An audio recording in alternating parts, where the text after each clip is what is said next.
نحمد نصلی علی رسول الکریم اما بعد فاعوذ باللہ من الشیطان الرجیم بسم اللہ الرحمن الرحیم۔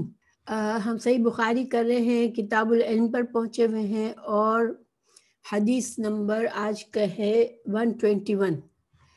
اسکرین پر یہاں پر 122 شو ہو رہا ہے اس لیے کہ میں نے دوسری کتاب کھولی ہوئی ہے، تو آپ لوگوں کو صرف بتا دوں کہ 121 پر ہیں ہم۔ باب الانصات للعلماء، باب اس بارے میں کہ علماء کے لیے انصات کیا جائے، ٹھیک ہے، یعنی علماء کی بات سننے کے لیے خاموش رہنا، تو یہ باب امام بخاری نے باندھا ہے۔ تو انصات جو ہے اس میں صرف خاموشی نہیں ہوتی ہے، میں انصات کو ذرا سا سمجھاتی ہوں کہ انصات کیا ہوتا ہے۔ جب انصات کا یہ مطلب ہوتا ہے کہ انسان اپنا پورا دھیان بولنے والے کی طرف لگا دے، خود خاموش رہے لیکن اس کی توجہ پوری کی پوری سننے والے کی طرف ہو، یعنی بولنے والے کی طرف ہو، اس کی نظریں بولنے والے کی طرف ہو اور اس کا دماغ جو ہے وہ پوری طرح سے حاضر ہو، جو بات کہی جائے گی اس کی طرف اس کا دماغ ہو، ٹھیک ہے، یہ انصات ہوتا ہے۔ تو امام بخاری یہاں ہمیں یہ باب باندھ کے یہ سمجھا رہے ہیں کہ عالم اگر ایک بات کر رہا ہے، علمی بات کر رہا ہے، تو اس کے لیے انصات اختیار کرنا۔ تو یہاں پر حدیث لائے ہیں، تو حدیث جو ہے اس میں یہ لفظ موجود ہے کہ رسول اللہ صلی اللہ علیہ وسلم نے استنصت الناس، یہ فرمایا آپ صلی اللہ علیہ وسلم نے اس حدیث میں کہ لوگوں کو خاموش کراؤ۔ تو جب فعل پہ سین اور تا بھی آ جاتا ہے تو آپ کو پتہ ہے کہ مضارع میں جب سین اور تا آتا ہے فعل پر تو معنی اور بڑھ جاتا ہے، اور اس میں طلب اور خواہش بھی آ جاتی ہے کہ انسان کی کسی چیز کے لیے طلب بھی ہو۔ تو گویا اس تنصت سے مطلب یہ ہے کہ لوگ بالکل خاموشی سے، پوری توجہ سے، پورے شوق سے، دھیان سے سنے بات کے کیا بات کہی جانی ہے۔ تو اگر انسان دیکھیں، سماع کا مطلب ہوتا ہے سننا، کسی بات کو صرف سننا۔ اب سماع میں انسان کو سن رہا ہوتا ہے، لیکن بعض اوقات اگر جو کسی عالم کی بات سنتے سنتے اپنے دل میں ہلکے ہلکے جیسے درود پڑھ رہا ہے، تھوڑے سے زیر لب درود پڑھ رہا ہے، تو پھر بھی ہم یہ نہیں کہیں گے کہ وہ سن نہیں رہا ہے۔ سماع میں یہ بات ہو سکتی ہے کہ انسان دماغ اپنا ایک اور چیز میں بھی ساتھ ساتھ لگا رہا ہے، لیکن اس تنصت میں بالکل پوری توجہ ہوتی ہے۔ اللہ سبحانہ تعالیٰ نے قرآن کے بارے میں فرمایا، قرآن میں وَإِذَا قُرِئَ الْقُرْآنَ فَاسْتَمِعُوا لَهُ وَانصِتُوا۔ اب اللہ سبحانہ تعالیٰ نے دونوں فعل استعمال کیے کہ جب قرآن پڑھا جائے تو سنو اور اس کی طرف پوری توجہ کرو، خاموش ہو جاؤ اور پوری توجہ کرو۔ دیکھیں، علم جو ہے وہ سیکھنے کے لیے ضروری ہوتا ہے کہ انسان جو ہے وہ اپنی اس کی توجہ، اس کا دماغ بھی حاضر ہو، ورنہ صرف بات اگر ہم بے دھیانی میں سنتے تو وہ ہمیں یاد بھی نہیں رہتی۔ اسی وجہ سے سفیان ثوری نے کہا کہ علم کے حصول کے درجات ہوتے ہیں، یعنی اگر کوئی انسان علم حاصل کرنا چاہتا ہے تو وہ مختلف درجات سے گزرتا ہے۔ پہلا درجہ ہوتا ہے استماع، کہ اس نے کسی کی بات سنی، علم کی بات کوئی سنی، اس کے کان تک بات پہنچی۔ پھر دوسرا درجہ ہوتا ہے انصات، یعنی کہ اب انسان نے پوری توجہ اس کی طرف کر دی، اپنی خاموش ہو گیا اور پوری نظریں اس نے اپنے استاد کی طرف لگائی اور وہ اب پورے غور سے سن رہا ہے۔ پھر اگر یہ کر لیتا ہے انسان تو تیسرا درجہ آتا ہے حفظ کا۔ جب اس طرح سے انسان علم کو سنتا ہے اور غور سے دھیان دیتا ہے تو وہ علم اسے یاد ہو جاتا ہے، حفظ ہو جاتا ہے۔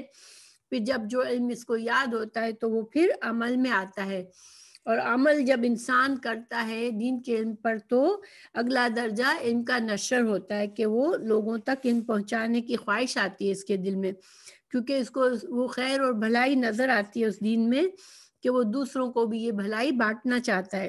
اب امام بخاری نے ہمیں ایک طرح سے یہاں علم کی اہمیت بتا رہے ہیں کہ علم اور علم کے حصول کا ایک ادب بتا رہے ہیں کہ کس طرح سے انسان کو علم حاصل ہو سکتا ہے، کہ وہ پورے غور و فکر سے سنے، خاموشی سے توجہ سے سنے تو انشاءاللہ اس کو علم آتا ہے۔ یہ مطلب ہے یہاں پر. اب ہم حدیث کو پڑھتے ہیں. حدثنا حجاج قال حدثنا شعبة قال اخبرني علي بن مدرك عن ابي زرعة عن جرير ان النبي صلى الله عليه وسلم قال له في حجة الوداع استنصت الناس فقال لا ترجعوا بعدي كفارا يضرب بعضكم رقاب بعض. اس کا ترجمہ کیا ہے؟ عالموں کی بات سننے کے لیے خاموش رہنا. باب کا ترجمہ ہے یہ. پھر حدیث کا ترجمہ ہے ہم سے حجاج نے بیان کیا، کہا ہم سے شعبہ نے بیان کیا، کہا مجھ کو علی بن مدرک نے خبر دی، انہوں نے ابی زرعہ سے، انہوں نے جریر رضی اللہ عنہ سے. تو یہ جو ابی زرعہ ہیں یہ جریر رضی اللہ عنہ کے پوتے ہیں. ٹھیک ہے، تو پوتے اپنے دادا سے یہ حدیث بیان کر رہے ہیں. حضرت جریر نے حضرت رسول اللہ صلی اللہ علیہ وسلم سے بیان کی کہ رسول اللہ صلی اللہ علیہ وسلم نے حجۃ الوداع میں ان سے فرمایا لوگوں کو خاموش کر. جب جریر نے خاموش کر دیا تو فرمایا لوگوں میرے بعد ایک دوسرے کی گردنیں مار کر کافر نہ بن جانا.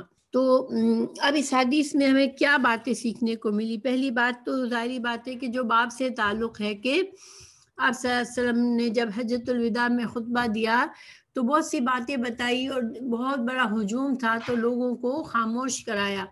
اور آپ کو پتہ ہے صحابہ کرام کا خاموش ہونا ایسا ہوتا تھا کہ اگر ان کے سر پر پرندے بھی آ کر بیٹھ گئے تو وہ ہلتے نہیں تھے، کہ اس پرندے ان کو احساس بھی نہیں ہوتا تھا کہ میرے سر پر پرندہ آ کر بیٹھا ہے. جیسے کہ ایک آپ کو پتہ ہے کوئی بت یا ایسا بنا ہوا ہوتا ہے، مجسمے بنے ہوئے ہوتے ہیں تو اس کے اوپر جو برڈز آ کر بیٹھتے ہیں، تو اس طرح کا ان کا حال ہوتا تھا. تو حدیث کیا فرمائی آپ صلی اللہ علیہ وسلم نے؟ نصیحت کیا فرمائی کہ لوگوں میرے بعد ایک دوسرے کو قتل کر کے کافر نہ بن جانا. تو اب اس سے یہ دوسرا مسئلہ حدیث سے ثابت ہوتا ہے کہ مسلمان کا بھائی ہوتا ہے. ٹھیک ہے، ایک مسلمان کو کے بارے میں خیر خواہی رکھتا ہے. تو اب کبھی جھگڑا ہو اور ایسی نوبت آ جائے کہ ایک مسلمان دوسرے مسلمان پر ہتھیار اٹھا لیتا ہے اور اس کے قتل کے در پہ ہو جاتا ہے، تو آپ صلی اللہ علیہ وسلم نے یہ فرمایا کہ میرے بعد کافر نہ ہو جانا. تو کیا انسان ایک مسلمان جب دوسرے مسلمان کو قتل کر دیتا ہے تو کیا وہ کافر بن جاتا ہے؟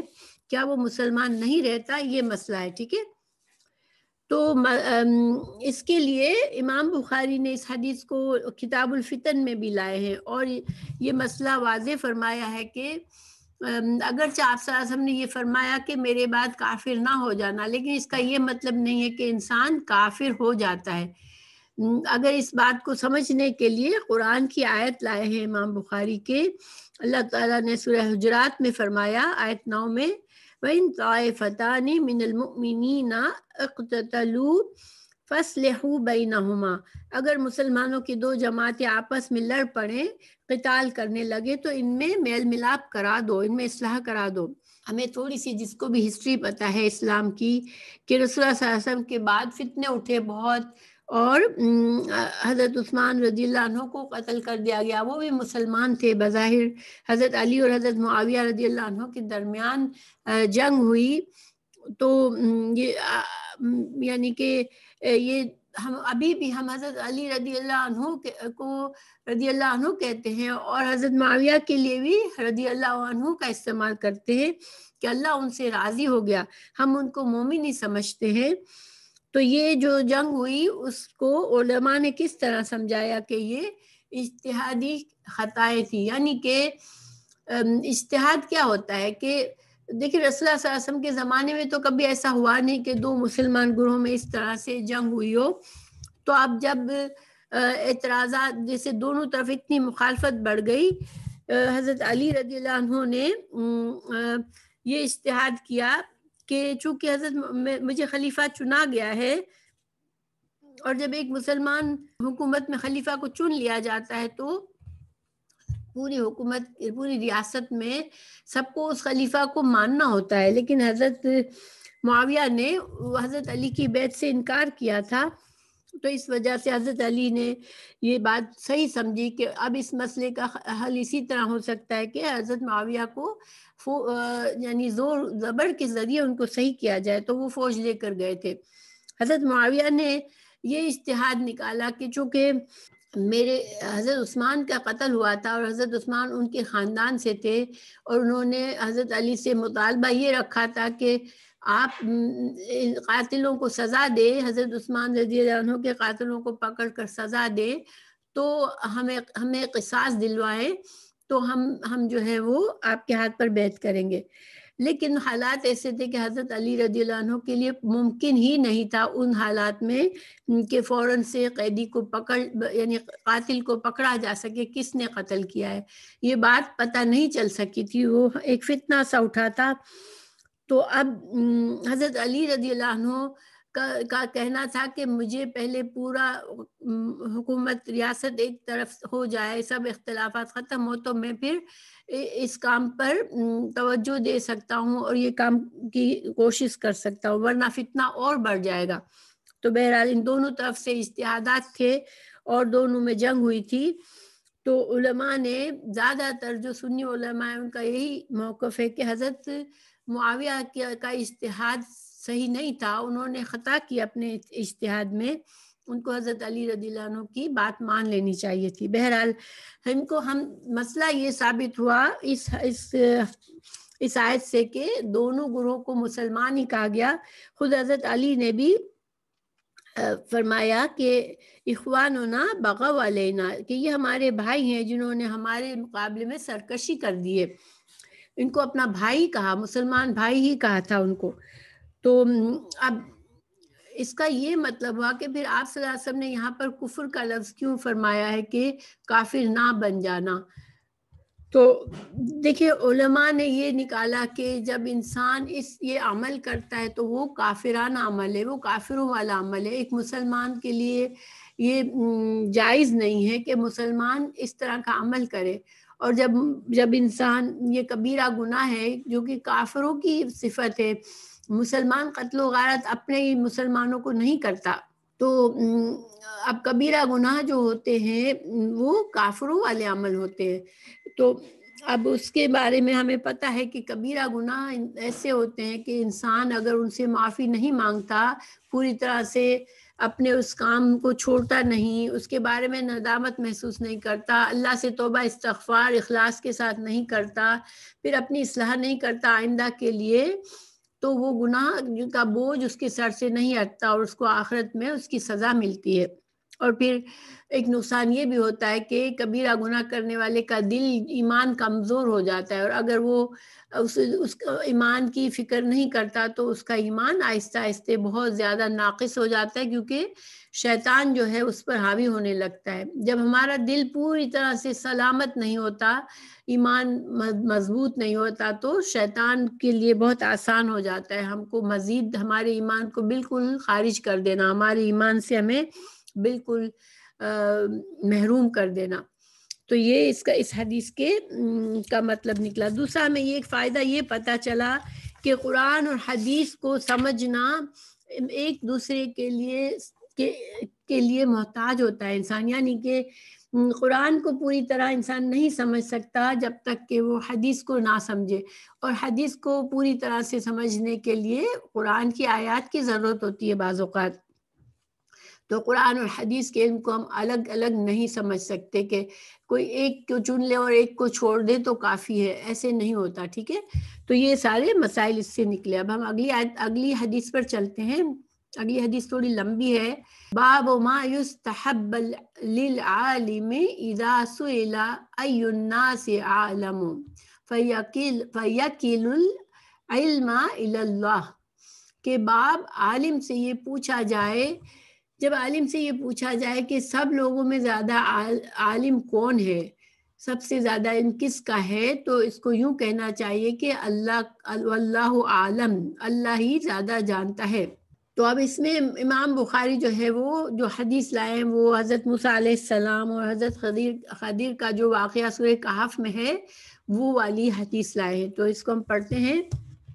حدثنا عبد الله بن محمد قال حدثنا سفيان قال حدثنا عمرو قال أخبرني سعيد بن جبير قال قلت لابن عباس إن نوفا بكالي يزعم أن موسى ليس بموسى بني إسرائيل فقال كذب عدو الله. اچھا یہاں پر نیا نمبر ہے لیکن یہ نیا نمبر نہیں شروع ہوا ہے، ٹھیک ہے، جو میں نے آپ کو بھیجی ہے اس میں وہ یہ حدیث 122 ہی ہے۔ اصل میں ہوا یہ تھا کہ حضرت عبداللہ بن عباس کو ایک تابعی نے پوچھا، بتایا کہ یہ جو شخص نوفل بکالی وہ کہتا ہے کہ یہ جو سورہ کہف میں جو قصہ ہے حضرت موسیٰ علیہ السلام، موسیٰ اور خضر کا، تو موسیٰ اس میں جو ہے وہ موسیٰ علیہ السلام بنی اسرائیل کے نبی موسیٰ نہیں ہے بلکہ کوئی اور موسیٰ ہے۔ تو حضرت ابن عباس کو ان کی بات پر غصہ آیا کہ یہ حدیث اور قرآن دونوں سے ثابت ہے کہ حضرت موسیٰ علیہ السلام ہے، تو یہ شخص جو ہے وہ قرآن اور حدیث کے صاف واضح دلائل کے باوجود وہ اسرائیلی روایات اور کہیں سے بھی یہ دوسری جگہ سے اپنے ان کو لے رہا ہے۔ تو حضرت ابن عباس نے کہا کہ کذب عدو اللہ، کہ اللہ کے دشمن نے جھوٹ کہا۔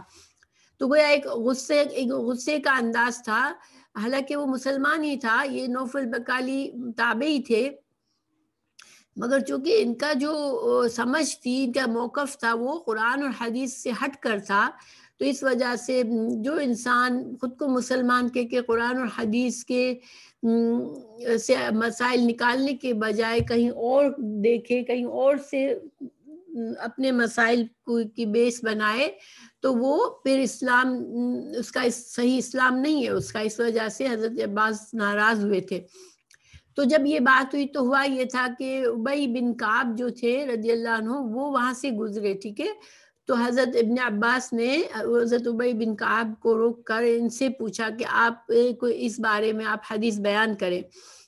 یہ پورا واقعہ جو ہے کتاب العلم میں ہی امام بخاری نے پورا واقعہ بیان کیا ہے، اس کی حدیث نمبر 74 میں، ٹھیک ہے، جو ہم پڑھ چکے ہیں۔ اس میں یہ بات ہمیں پتہ چلتی ہے کہ یہ جب یہ بات ہو رہی تھی اس وقت ابھی ابی بن کعب وہاں سے گزرے تو ان سے بات پوچھی گئی تھی۔ تو اب آگے جو ہے وہ ان کی روایت ہے ابی بن کعب کی، تو اس کو ہم پڑھتے ہیں۔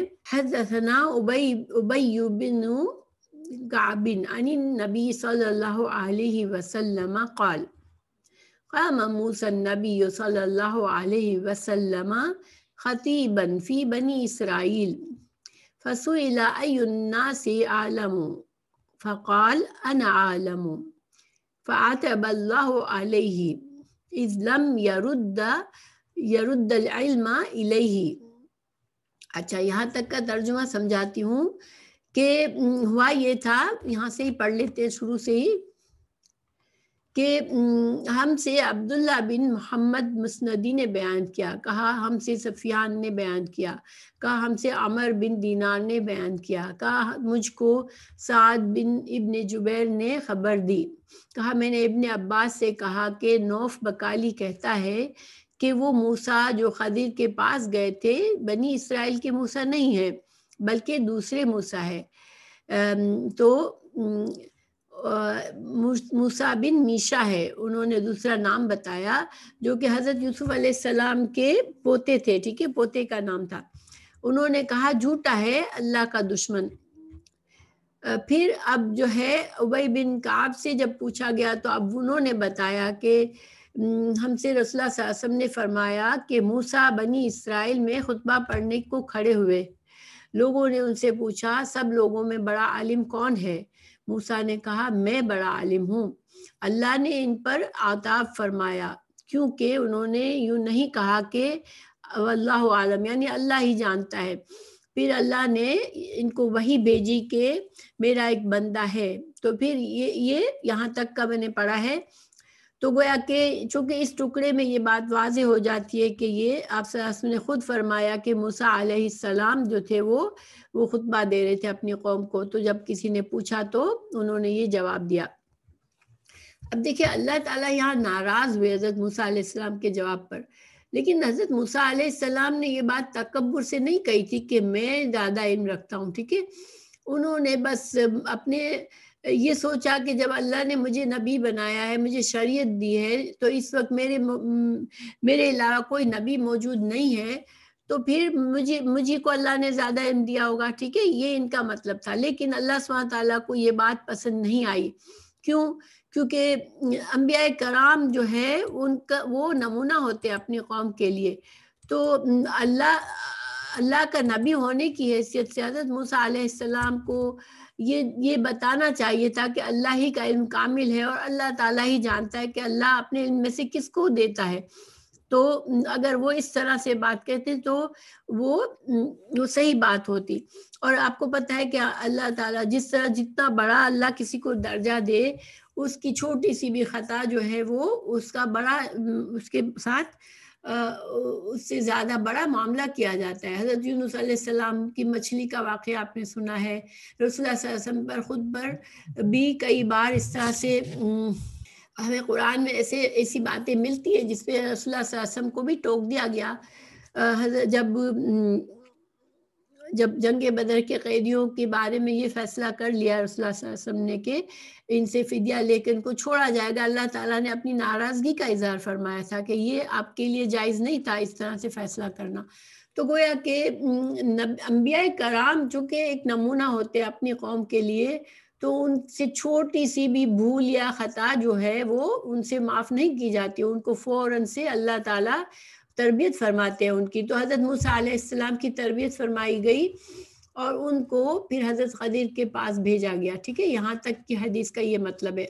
ان عبدا من عبادی بمجمع البحرین هو عالم منك قال یا ربی وكيف لي به فقيل له احمل حوتا في مكتل فإذا فقدته فهو ثم.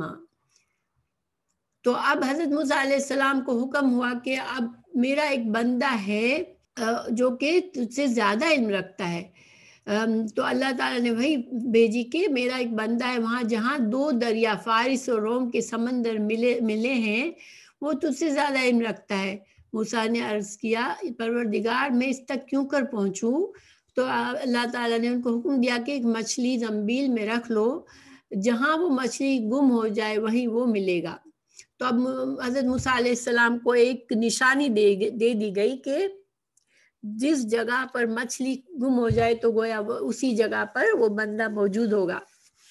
اب موسیٰ علیہ السلام نکلے. وانطلق بفتاه يوشع بن نون وحمل حوتا في مكتل حتى كان عند الصخرة ودعا رؤوسهما ونام فانسل الحوت من المكتل فاتخذ سبيله في البحر سربا وكان لموسى وفتاه عجبا فانطلق بقية ليلتهما ويومهما فلما أصبح قال موسى لفتاه آتنا غداءنا لقد لقينا من سفرنا هذا نصبا. ولم يجد موسى مسا من النصب حتى جاوز المكان الذي أمر به فقال له فتاه أرأيت إذ أوينا إلى الصخرة فإني نسيت الحوت قال موسى ذلك ما كنا نبغي فارتد على آثارهما قصصا فلما آتيا إلى الصخرة إذا رجل مسجن بثوب او قال تسجى بثوبه. اب دیکھیں یہاں تک کا ہم ترجمہ پڑھتے ہیں کہ جب موسیٰ علیہ السلام نکلے، مچھلی بھی لی اور اپنے خادم کو ان کے ساتھ، ان کے خادم یوشع بن نون بھی تھے، وہ دونوں نے ایک مچھلی زنبیل میں رکھ لی. جب دونوں صخرے کے پاس پہنچے تو اپنے سر زمین پر رکھ کر سو گئے. صخرہ پتھر کا نام ہے، ٹھیک ہے، ایک پتھر تھا وہاں پر جہاں پر وہ ان کو نیند آئی، وہ سو گئے.